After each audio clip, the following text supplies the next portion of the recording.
complexa, para essa pergunta talvez você poderia dar uma série de respostas, como por exemplo, eu sou brasileiro, nasci no Ceará, torço para o Palmeiras, enfim, várias coisas. Mas se nós restringíssemos essa pergunta à área religiosa, possivelmente eu e você responderíamos: eu sou cristão.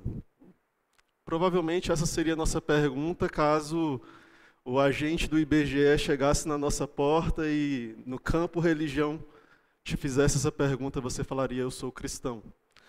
E não há nada de errado em responder isso, até porque a própria palavra nos respalda quanto a esse termo. Por 3 vezes a Bíblia usa o termo cristão. Todavia, o tema que eu quero tratar com vocês hoje, que é discipulado, a palavra discípulo aparece mais de 230 vezes. Eu acho que às vezes a gente poderia usar mais um pouco o termo discípulo, porque ele escancara algumas implicações de ser um seguidor de Cristo que a palavra cristão está um pouco oculta. Talvez por isso nós poderíamos falar, às vezes, eu sou um discípulo de Jesus. No processo de discipulado, eu acho interessante algumas coisas, por exemplo, a relação que existe entre mestre e aprendiz, ou discipulador e discípulo. Se a gente pensar fora do contexto religioso, a gente poderia lembrar do tipo a Grécia Antiga, Sócrates, Platão e Aristóteles. Sócrates, por exemplo, foi um cara que não escreveu nada, que ele ensinou muito, mas não deixou nada escrito. Mas, ainda assim, Platão, por só de ver o exemplo e o ensino de Sócrates, pôde aprender com ele, a um ponto que ele abriu uma escola, e dessa escola, um dos frutos foi Aristóteles.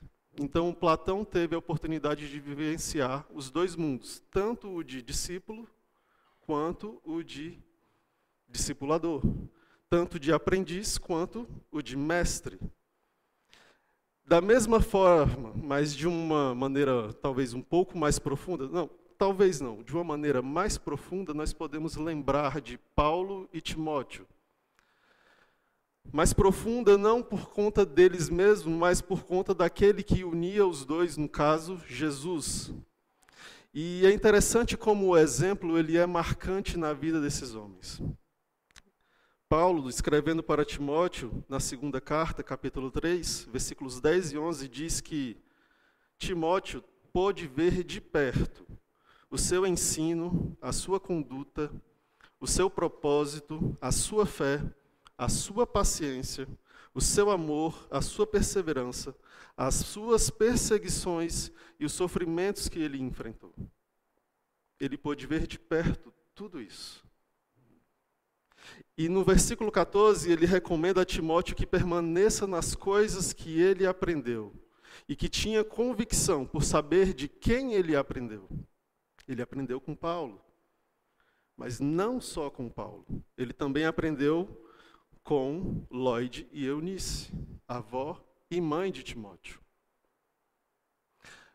Paulo fala que elas tinham uma fé verdadeira. E certamente Timóteo pôde ver de perto e receber muitos ensinos de sua mãe e de sua avó. Essa fé foi transmitida a ele. No versículo 15 do capítulo 3 fala que desde criança ele conhecia as sagradas letras. Ou seja, a mãe e a avó fizeram um trabalho de casa. Por quê? Por que trabalho de casa? Deuteronômio fala que nós devemos ensinar os nossos filhos a amar o Senhor nosso Deus de todo o coração, alma e força, amarrando no braço, prendendo na testa, escrevendo nos portais, escrevendo no portão. Seja ao deitar, ao levantar, ao andar no caminho e ao sentar em casa. Ou seja, diante de muitas circunstâncias, são oportunidades para nós discipularmos os nossos filhos. Elas fizeram o dever de casa. É nossa obrigação transmitir a fé para os nossos filhos, como também para os novos convertidos. Entretanto, e aqui eu quero fazer um contraponto, a maioria das igrejas tem fugido dessa responsabilidade. Elas têm feito algo diferente que Paulo e Timóteo fizeram. Elas têm por objetivo fazer convertidos e não discípulos. Montam uma superestrutura, tentam ocupar todas as cadeiras, mas não se preocupa com a profundidade do relacionamento dessas pessoas com Deus. Talvez porque a nossa ideia de sucesso na missão do Senhor esteja relacionada a ter mais filhos na fé. Um exemplo que Kate Phillips, o autor desse livrinho aqui, traz, recomendo, se vocês puderem um dia comprar e ler, A Formação de um Discípulo. Alguns dos exemplos eu trago daqui desse livro, tá? O exemplo que ele traz é sobre alguém que saiu da maternidade com a criança, chegou em casa, e aí, ao chegar em casa, cansado do processo de preparar as coisas para receber o bebê, e no caso da mãe, de fazer o parto, eles se viram para a criança e falam o seguinte: ó, aqui está o leite, aqui está a fralda, a casa é sua, fica à vontade, a gente precisa descansar um pouco, nós vamos para Aracaju passar 2 semanas, e quando a gente voltar, a gente cuida de você. Combinado? Tem tudo aqui para você passar 2 semanas. Nessas igrejas, o que acontece é algo similar. As pessoas se convertem, elas são abordadas, a gente pega os dados, encaminha ela para uma sala de novos membros e diz: esse é o cardápio, se encaixe. Mas às vezes nesse cardápio não tem algo que vá à necessidade da pessoa. E aí? Elas se viram? Eu acredito que sucesso na missão teremos quando a gente formar mais pais responsáveis do que filhos órfãos. A igreja de nossos dias cresce muito em número, pouco em intimidade. Cresce muito em complexidade de evento, pouco em relacionamento. Busca atender muitas falsas necessidades em detrimento da vontade de Deus. E o interessante é que a vontade de Deus é que a igreja cresça de uma maneira que Ele estabeleceu, diferente dessa. Ele poderia vir agora, na nossa época, na época da informação. Ele poderia abrir um canal no YouTube, ter um perfil no Instagram, ter milhões de seguidores de uma só vez e falar com todos eles diretamente. Mas a estrutura que Deus escolheu para botar o seu plano em prática foi o quê? Uma língua comum, no caso grego, e estradas por onde o evangelho pudesse passar, estradas romanas. Com essa estrutura, Deus pôs em prática a sua estratégia de implantação do seu reino através de Jesus e através do discipulado. É disso que a gente vai falar hoje. Eu gostaria que você abrisse a sua Bíblia em Mateus capítulo 28. Leremos do versículo 18 até o 20, o texto clássico sobre discipulado. Enquanto você abre, eu vou pegar minha garrafa que eu estou com sede. Todos acharam?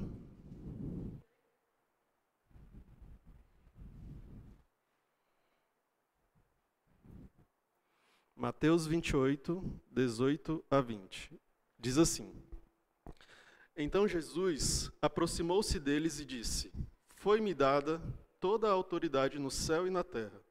Portanto, vão e façam discípulos de todas as nações, batizando-os em nome do Pai, do Filho e do Espírito Santo, ensinando-os a obedecer a tudo o que lhes ordenei. E eu estarei sempre com vocês, até o fim dos tempos. Amém? É interessante a gente pensar nessa estratégia porque Deus, o Criador do céu e da terra, aquele que conhece as estrelas pelo nome, que sabe o número de fios de cabelo que tem em nossa cabeça, enviou Jesus e ele estabeleceu essa estratégia. A estratégia de expansão e aprofundamento da sua igreja seria o discipulado. Jesus, em seu ministério, passou grande parte do seu tempo se dedicando a discipular aqueles que depois chamaríamos de apóstolos, entre outros que caminhavam com eles. Boa parte, alguns arriscam dizer que seria 70% do seu ministério dedicado a isso. E os outros 30% seria dedicado a falar com as multidões, a curar, a falar sobre o reino. Nós olhamos para Deus que tem essa mente capacitada de forma ilimitada para a estratégia que Ele estabeleceu, e a real é, nós agimos como se nós tivéssemos uma ideia melhor. Por exemplo, tem gente que vai fazer teatro no semáforo. Nada contra o teatro no semáforo. Tem gente que gosta de dançar com véu. Nada contra dançar com véu. Agora, se essas coisas me impedem de cumprir com a missão, com a ordem que eu recebi, aí é um problema. Se essas coisas me impedem de fazer aquilo que foi falado para que eu faça, aí é um problema. Por quê? Porque essas pessoas, elas são zelosas. Elas vão dedicar tempo, elas vão dedicar preparo, elas vão dedicar, talvez, meses para apresentar algo agradável àqueles que vão assistir. E está certo, tem que ser assim mesmo. Tem que ser assim mesmo. Tem que fazer algo que seja bom.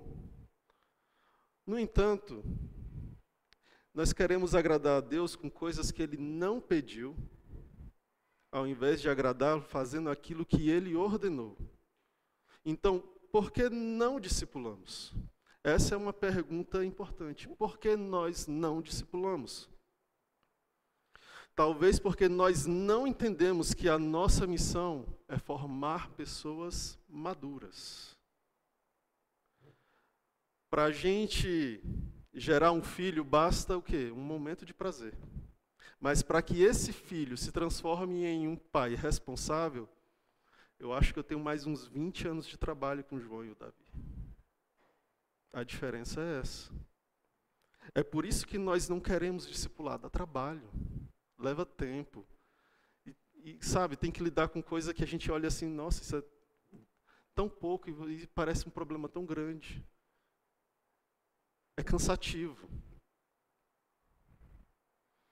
Dá trabalho. Então, por que eu devo discipular se é tão trabalhoso? Simplesmente porque é uma ordem. Jesus introduz o assunto quando ele vai falar, ele fala, toda autoridade me foi dada no céu e na terra. Será que o que vem depois disso é realmente importante? Você se imagina diante de um juiz e ele fala assim, ó, de acordo com a autoridade que eu represento, a sua sentença é, você ia desviar o seu olhar, você ia pegar o celular, você ia sair para ir no banheiro ou você esperaria aquela sentença? O fato é, Jesus usou disso, ele falou para os discípulos, depois de tudo que ele havia feito, que ele era o quê? Dono de toda a autoridade no céu e na terra. Prestem atenção no que eu tenho para falar agora. É isso que ele quis dizer. Olha, eu sou toda a autoridade no céu e da terra. Prestem atenção. E a mensagem é, vão e façam discípulos. Ele poderia ter falado um monte de coisa. Mas ele escolheu falar isso. Vão e façam discípulos. Nesse sentido, não fazer discípulo é desobediência. É pecado. É pecado. E aí eu vou fazer uma pergunta que é para você pensar. Não precisa responder para mim, mas eu quero que você fique ruminando isso por um tempo. Talvez quando você sair daqui. Quantos discípulos você já fez? Você está gastando tempo ajudando alguém a ser mais parecido com Cristo hoje? Você precisa pensar nisso, porque é uma ordem. Não é uma escolha, não é opcional, é uma ordem. A gente tem um monte de opções na vida, do tipo, qual roupa eu vou sair de casa. Mas discipular não é uma opção. A questão agora é, o que é discipulado? Para Kate Phillips, o discipulado é um relacionamento de mestre e aluno, baseado no modelo de Cristo e seus discípulos, no qual o mestre reproduz tão bem no aluno a plenitude da vida que tem em Cristo, que o aluno é capaz de treinar outros para ensinar outros. Em resumo, discipulado é um relacionamento que produz a vida que tenho em Cristo em alguém. Isso é discipulado. Eu vou caminhar com alguém e ensinar essa pessoa a caminhar com Cristo, assim como eu faço. Isso se dá por meio da verdade, e a verdade que eu estou me referindo aqui é a palavra de Deus. Nesse relacionamento, existe algo que vai se formando com o passar do tempo entre o discípulo e o discipulador, que é intimidade. Eu vou caminhando com ele e a gente vai se tornando cada vez mais próximo, a um ponto em que nós somos igual irmãos de verdade, tipo eu e o meu irmão, filho da minha mãe. É esse irmão que eu estou me referindo. Em que ele está à vontade, ele entra na minha casa, ele abre a geladeira, ele pega água. Nós já quebramos as formalidades. Ele entra, deixa eu pegar uma água que eu estou com calor. Assim, realmente, essa pizza que está debaixo do teu braço, não tem mais formalidades. A gente é amigo, a gente está próximo. Ele pode falar o que ele quiser para mim. Ele pode falar das suas tentações e seus pecados. E eu posso falar com ele com verdade e amor. E esse vínculo não vai ser quebrado, nem pelas coisas que ele fala, nem pelas coisas que eu falo. Esse vínculo permanece. Eu tenho liberdade de ser um bom companheiro para ele nessa caminhada. Mas não só de intimidade. O discipulado não é feito apenas de intimidade. Há dois componentes que são essenciais no discipulado e eles precisam estar na nossa mente no momento em que nós estivermos discipulando alguém. E esses componentes são morrer para si e multiplicação. Quando nós falamos de discipulado, nós esperamos que essas duas coisas venham a acontecer. Falando primeiramente de morrer para si. De maneira sutil, em Mateus, capítulo 28, que a gente acabou de ler, Jesus fala sobre a morte do velho homem ao falar sobre o batismo. O que é o batismo? O batismo é uma cerimônia simbólica que representa justamente a morte do velho homem, batizando-os em nome do Pai, do Filho e do Espírito Santo. Romanos 6:4 fala um pouco mais específico a respeito disso. Fomos sepultados com ele na morte por meio do batismo, a fim de que, assim como Cristo foi ressuscitado dos mortos mediante a glória do Pai, também nós vivamos uma nova vida. Então, o batismo representa justamente essa morte, esse morrer para si. Nesse sentido, devemos ensinar nossos discípulos a morrer. Diferente, né? E aí a gente vai pensar nisso de que maneira? Tem exemplos na palavra de Deus do tipo, aquele que mentia, agora passe a falar a verdade. Aquele que roubava, trabalhe, agora vai doar. Aquele que quer sonegar, Jesus mandar dar a César o que é de César. Se a gente olhar para Lucas 9, a gente vai ver um pouco mais de mensagem a respeito da necessidade de morrer. Jesus fala o seguinte: se alguém quiser acompanhar-me, negue-se a si mesmo, tome diariamente a sua cruz e siga-me. Pois quem quiser salvar a sua vida a perderá, mas quem perder a vida por minha causa, este a salvará. Ou seja, No papel de discipulador, devemos ajudar nosso discípulo a morrer para si, todo dia, e a viver para Cristo. Ajudá-los a tomar cada dia a sua cruz. O discipulado segue um mestre, o discípulo segue o mestre até mesmo na cruz. Algumas experiências que eu e a Lud tivemos com discipulado de casais, na verdade, discipulado de um casal era muito interessante, porque eles vinham sempre falando um da dor que o outro causava. E assim, não, e a dor que você causa? Não, mas é você que tem que abrir mão. Era um lance do tipo, ele que tem que mudar. E eu falava, não, quem tem que mudar é você.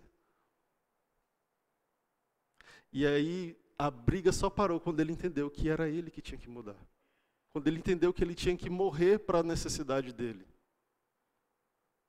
Quando ele entendeu que ele tinha que servir a Deus. Uma vez que o velho homem está morto, o discípulo está livre para fazer a vontade de Deus. E a morte é um pré-requisito para a multiplicação, que é o passo seguinte. João 12 fala o seguinte: se o grão de trigo não cair na terra e não morrer, continuará ele só, mas se morrer, dará muito fruto. Jesus quer que nós demos fruto. É como aquele galinho que está ligado à videira.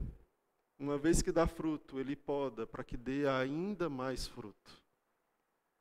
O propósito é esse: morrer para dar fruto. Um discípulo maduro tem que ensinar o outro a ensinar outros. Discípulos fazem discípulos. 2 Timóteo 2 fala o seguinte: e as coisas que me ouviu dizer, na presença de muitas testemunhas, confie a homens fiéis, que sejam também capazes de ensinar a outros. Ou seja, Paulo ensinou Timóteo, Timóteo ensinou a homens fiéis, e homens fiéis ensinaram a outros. Um discipulado, para ser válido, o fim não pode ser você. Se você vai pegar alguém para ensinar, você, olha, o fim não é você. O que você está aprendendo comigo é necessário que seja transmitido a outros. Discípulos fazem discípulos. Paulo ensinou Timóteo, Timóteo aos homens fiéis a outros. E esse ciclo, ele vai continuando até o dia em que Jesus voltar. E, pelo menos, esse é o dever que a gente tem. Se nós olharmos novamente para Mateus 28, Jesus também dá ordem de transmitir esse ensino. Ele ensinou aos discípulos, e aí ele falou o que para os discípulos? Ensinando-os a obedecer tudo que lhes ordenei. Ou seja, Jesus ensinou para eles, eles devem ensinar para outros, e a mensagem chegou até nós. Porque no meio desse caminho, alguns foram passando para outros e para outros. Primeiro ele disse, vão e façam discípulos. Depois ele disse, batizem em nome do Pai, do Filho e do Espírito Santo. E agora ele diz, ensinem. É interessante que o modo de ensinar, normalmente, o que a gente faz é o quê? A gente prepara algo semelhante, um slide, traz a galera aqui. Pessoal, é assim, ó. Se eu fosse ensinar a direção assim, seria trágico. Se eu fosse ensinar a dirigir desse jeito, seria trágico. Isso aqui faz parte, mas não é sobre isso aqui. Se você vai numa autoescola, primeiro você vai ter aulas de leis de trânsito. Depois você vai ter noções a respeito do carro. Aí você entra no carro, o instrutor vai dirigir para você ver ele dirigindo. E depois você vai dirigir. Ou seja, tem um processo, não é só falar. Não é só apontar. É mostrar e fazer junto. Não é só apontar, não é só fazer. Um discípulo precisa ver você na prática, o seu procedimento na vida normal. Ver como você enfrenta o estresse, o cansaço, o vizinho com som alto, os problemas familiares, a abundância, a escassez, as injustiças, assim como Timóteo viu Paulo. Ele viu na prática o ensino, a conduta, o propósito, a fé, a paciência, o amor, a perseverança, as perseguições e os sofrimentos que Paulo enfrentou. Na prática, ele ouvia e via o tempo todo. São coisas que precisam ser vistas pelos discípulos, essas coisas. Jesus vivia o que pregava, e por causa disso os discípulos viram nele autoridade. Se você só fala, não tem autoridade. Se eu falo uma coisa e faço outra, eu perdi a minha autoridade. Se eu falo que vou fazer uma coisa e deixo de fazer, eu perco minha credibilidade. Sem dúvida, essa é uma tarefa difícil. Você deve estar agora se imaginando como vai fazer isso na sua vida. Como você vai fazer isso das pessoas verem você vivendo. E os meus pecados, e os meus erros, né? É difícil, é. Mas Jesus fez uma promessa. Eu estarei sempre com vocês até o fim dos tempos.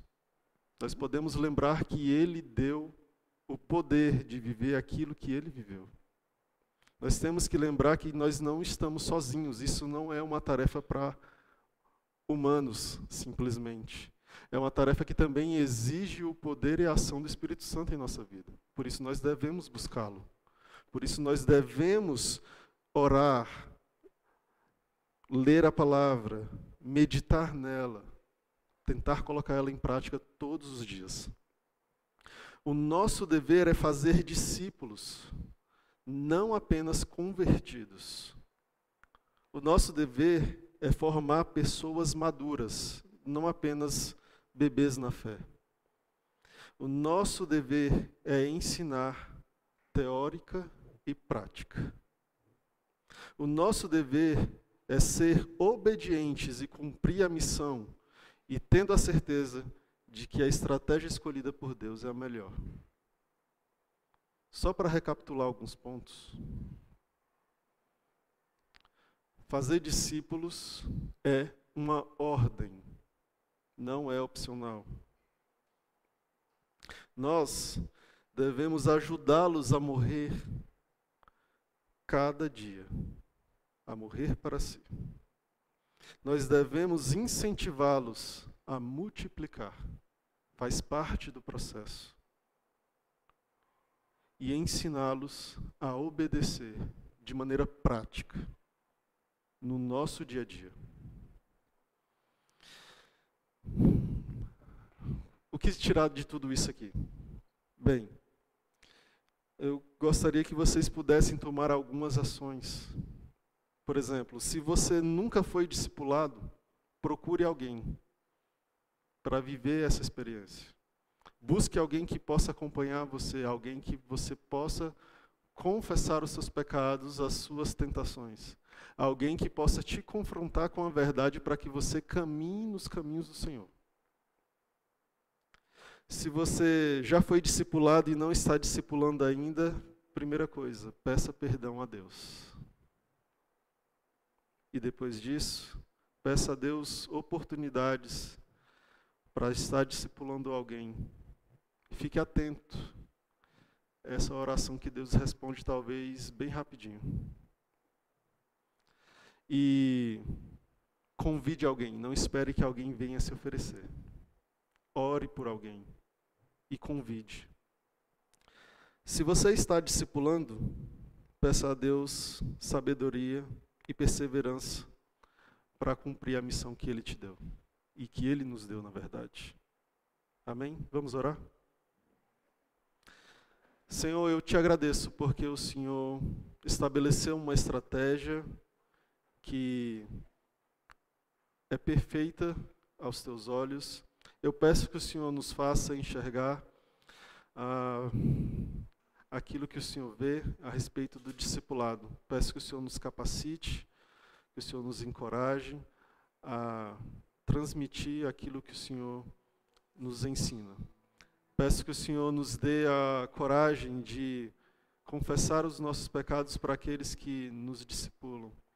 Peço que o Senhor nos dê a sabedoria de ministrar na vida daqueles que nós discipulamos e que eles venham a crescer e caminhar nos teus caminhos. Eu agradeço, Senhor, porque o Senhor nos permite fazer parte do teu plano e que tudo isso venha a contribuir para o teu reino. É o que eu te peço em nome de Jesus. Amém.